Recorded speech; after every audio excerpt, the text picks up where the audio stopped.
Price the lord. ಕರ್ತನು ರಕ್ಷಕನು ಆಗಿರುವಂಥ ಯೇಸು ಕ್ರಿಸ್ತನ ನಾಮದಲ್ಲಿ ನಿಮ್ಮೆಲ್ಲರಿಗೂ ನನ್ನ ಪ್ರೀತಿ ಪೂರ್ವಕವಾದ ವಂದನೆಗಳು. ಪ್ರೀತಿಯ ದೇವಜನರೇ, ನಾವೆಲ್ಲರೂ ಒಂದು ನಿಮಿಷವಾಗಿ ಕಣ್ಗಳನ್ನು ಮುಚ್ಚಿ ಪ್ರಾರ್ಥನೆ ಮಾಡೋಣ. ಅಪ್ಪ ಪರಿಶುದ್ಧವಾದ ಒಳ್ಳೆ ತಂದೆ, ನಮ್ಮನ್ನು ಸ್ತುತಿಸ್ತಾ ಇದ್ದೀವಿ, ಕೊಂಡಾಡ್ತಾ ಇದ್ದೀವಿ. ಇವರ ಆಶೀರ್ವಿಸಲ್ಪಡುವಂಥ ಪ್ರತಿಯೊಂದು ದಿನಕ್ಕಾಗಿ ಕೋಟಿ ಸ್ತೋತ್ರವನ್ನು ಮಾಡ್ತಾ ಇದ್ದೀವಿ ಯೇಸುವಿನ ನಾಮದಲ್ಲಿ ತಂದೆ, ಆಮೇನ್. ಪ್ರಿಯರಾದವರೇ, ನಾನು ನಿಮ್ಮ ಪ್ರೀತಿ ಪೂರ್ವಕವಾದ ಪಾಸ್ಟರ್ ಆಂಥೋನಿ ರಾಜ್. ದಿನಸರಿಯು ದೇವರ ವಾಕ್ಯದಲ್ಲಿ ನಿಮ್ಮೊಂದಿಗೆ ದೇವರು ಮಾಡುವಂಥ ಪ್ರತಿಯೊಂದು ಅದ್ಭುತ, ಪ್ರತಿಯೊಂದು ಅತಿಶಯ, ಪ್ರತಿಯೊಂದು ಮಹತ್ಕರವಾದ ಕಾರ್ಯಗಳು ಎಲ್ಲವೂ ಪ್ರಿಯರಾದವರೇ ನಮಗಾಗಿ.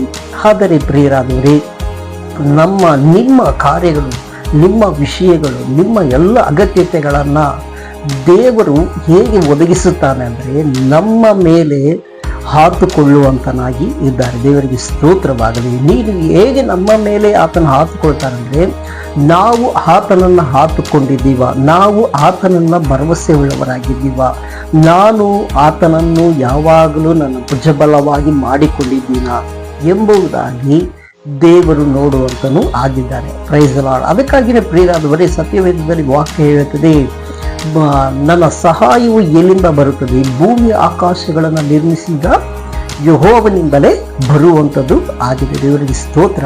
ಆದುದರಿಂದ ಪ್ರಿಯರಾದವರೇ, ಯಾಕಂದರೆ ಪ್ರತಿಯೊಂದು ಮನುಷ್ಯನನ್ನು, ಪ್ರತಿಯೊಬ್ಬ ವಿಶ್ವಾಸಿಗಳನ್ನು, ಪ್ರತಿಯೊಂದು ದೇವರ ಮಕ್ಕಳನ್ನು ಉದ್ಧರಿಸಿ ಅವರ ಜೀವಿತವನ್ನು ಅವರು ನೆನೆಸಿಕೊಳ್ಳೋದಕ್ಕೆ ಹೆಚ್ಚಾಗಿ, ಅವರು ಭಾವಿಸಿಕೊಳ್ಳೋದಕ್ಕೆ ಹೆಚ್ಚಾಗಿ ದೇವರು ಅಧಿಕವಾದ ಕಾರ್ಯಗಳನ್ನು ಮಾಡುವಂತನೂ ಆಗಿದ್ದಾರೆ. ದೇವರಿಗೆ ಸ್ತೋತ್ರವಾಗಲಿ.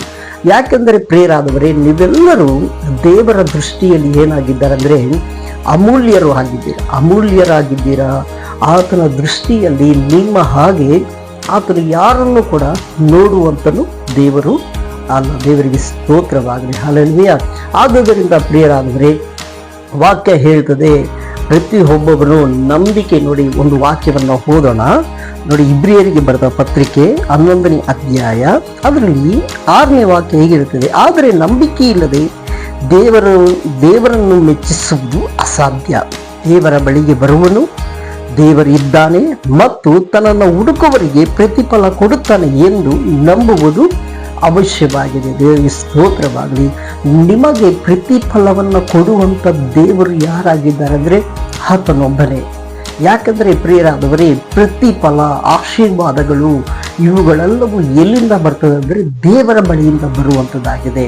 ಕೆಲವು ಸಮಯ ನಾವು ಪಡುವಂಥ ಪ್ರಯಾಸಗಳು, ನಾವು ಪಡುವಂಥ ಕಷ್ಟಗಳು, ನಾವು ಪಡುವಂಥ ಹೋರಾಟಗಳು, ನೀವು ಮಾಡುವಂಥ ಪ್ರತಿ ಒಂದೊಂದು ಕಾರ್ಯಗಳು ನೆಲೆಸಿ ನೋಡುವುದಾದರೆ ಮನುಷ್ಯನ ದೃಷ್ಟಿಯಲ್ಲಿ ಏನು ಅಲ್ಲದವರಾಗಿ ಕಾಣಲ್ಪಡ್ತೀರ. ಆದರೆ ಪ್ರಿಯರಾದವರೇ, ದೇವರ ದೃಷ್ಟಿಯಲ್ಲಿ ನೀವು ಏನಾಗಿರ್ತಾರೆ ಅಂದರೆ, ನೀವು ಪಡುವಂಥ ಪ್ರಯಾಸ, ನೀವು ಪಡುವಂಥ ಕಷ್ಟಗಳು, ನೀವು ಪಡುವಂಥ ಪ್ರತಿ ಒಂದೊಂದು ಕಾರ್ಯಗಳನ್ನು ದೇವರು ಏನು ಮಾಡ್ತಾರೆ ಅಂದರೆ ಆತನು ನಿಮ್ಮನ್ನು ನೋಡುವಂಥ ದೇವರಾಗಿದ್ದಾರೆ. ದೇವರಿಗೆ ಸ್ತೋತ್ರ. ಹಲ್ಲೆಲೂಯಾ. ಯಾಕಂದರೆ ಆಗಾರಳು ಮರಳು ಭೂಮಿ ಯಾತ್ರೆಯಲ್ಲಿ ಕಷ್ಟಪಡುತ್ತಿರುವಾಗ ದೇವರ ಆಗಾರನ ನೋಡಿ, ಆಗಾರಲ್ಲಿ ಏನು ಮಾಡ್ತಾ ಇದೆಯಾ ಅಂತ ದೇವರು ವಿಚಾರಿಸಿದಂಥ ದೇವರು. ಪ್ರಿಯರಾದವರೇ, ಆದ ಕಾರಣ ಪ್ರಿಯರಾದವರೇ, ಪ್ರತಿಯೊಬ್ಬೊಬ್ಬರು ನಿಮ್ಮ ಜೀವಿತದಲ್ಲಿ ನಿಮ್ಮ ಪ್ರಯಾಸ, ಕಷ್ಟಗಳು, ಹೋರಾಟಗಳು ಎಲ್ಲದರಲ್ಲೂ ನೀವು ಹೇಗಾಗಿರಬೇಕಂದ್ರೆ, ಈಗ ದೇವರ ವಾಕ್ಯದ ಹೇಳಿದ ಪ್ರಕಾರವಾಗಿ ನನಗೆ ಪ್ರತಿಫಲ ಕೊಡುವಂಥ ದೇವರನ್ನ ಮೇಲೆ ನಾನು ಅವಲಂಬಿಸಿಕೊಳ್ತೀನಿ ಎಂಬುದಾಗಿ ನಿಮ್ಮ ಜೀವಿತವನ್ನು ಕಟ್ಟಿಕೊಳ್ಳುವುದಾದರೆ, ನಿಮ್ಮ ಜೀವಿತವನ್ನು ಹಾಗೆ ಸ್ಥಿರಪಡಿಸುವುದಾದರೆ, ನಿಮ್ಮ ಕಣ್ಗಳು ಯಾವಾಗಲೂ ಕರ್ತನ ಮೇಲೆ ಇರಬೇಕಾಗುತ್ತೆ. ನೀವು ಅದಕ್ಕೆ ವಾಕ್ಯ ಹೇಳುತ್ತದೆ, ದಾವೀದನು ಹೇಳ್ತಾನೆ, ನನ್ನ ಕಣ್ಣೆತ್ತಿ ಪರ್ವತ ಕಡೆಗೆ ನೋಡ್ತೀನಿ, ನನ್ನ ಸಹಾಯವು ಎಲ್ಲಿಂದ ಬರ್ತದೆ? ಭೂಮಿ ಆಕಾಶಗಳನ್ನು ನಿರ್ಮಿಸಿದ ಯೆಹೋವನಿಂದಲೇ ನಿಮಗೆ ಸಹಾಯವು ಒದಗಿ ಬರುವುದು ಯಾವುದೇ ರೀತಿಯಾದ ಸಂಶಯವಿಲ್ಲ. ಆದುದರಿಂದ ಪ್ರಿಯರಾದವರೇ, ಪ್ರಾರ್ಥನೆ ಮಾಡೋಣ.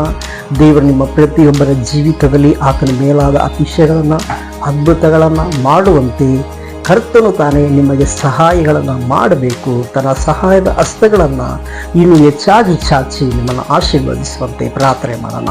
ಅಪ್ಪ ಪರಿಶುದ್ಧವಾದ ಒಳ್ಳೆ ತಂದೆಯೇ, ನಿಮ್ಮನ್ನು ಸ್ತುತಿಸ್ತಾ ಇದ್ದೀವಿ, ಕೊಂಡಾಡ್ತಾ ಇದ್ದೀವಿ, ಮಹಿಮೆ ಪಡಿಸ್ತಾ ಇದ್ದೀವಿ. ಕರ್ತನಾದ ದೇವರೇ, ಯಾರೆಲ್ಲ ನಿನ್ನ ಮಕ್ಕಳು ಕಷ್ಟಪಡ್ತಾ ಇದ್ದಾರೆ, ಓಡಾಡ್ತಾ ಇದ್ದಾರೆ ಅಪ್ಪ, ಪ್ರತಿಫಲಕ್ಕಾಗಿ ಸ್ವಾಮಿ ಕಾತಾಡುತ್ತಿದ್ದಾರೋ ಆ ನಿನ್ನ ಮಕ್ಕಳ ಮೇಲೆ ನಿನ್ನ ಕೃಪಾ ಕಟಾಕ್ಷವಿರಲಿ. ಆ ಮಕ್ಕಳನ್ನು ಸ್ವಾಮಿ ನೀನು ಆಶೀರ್ವದಿಸಿ ಉದ್ಧರಿಸು ದೇವರೇ. ನಿನ್ನ ನಾಮ ಆ ಮಕ್ಕಳ ಮುಖಾಂತರ ಮಹಿಮೆ ಹೊಂದಲಿ, ಯೇಸುವಿನ ನಾಮದಲ್ಲಿ ತಂದೆಯೇ, amen. Okay, praise the lord. ಪ್ರಿಯರಾದವರೇ, ನಿಶ್ಚಯವಾಗಲೂ ಉದ್ಧರಿಸುವಂಥ ದೇವರು ನಿಮ್ಮ ಸಂಗಡ ಇದ್ದೇ ಇರ್ತಾನೆ. ಆಮೇನ್. ಶಲೋಮ್.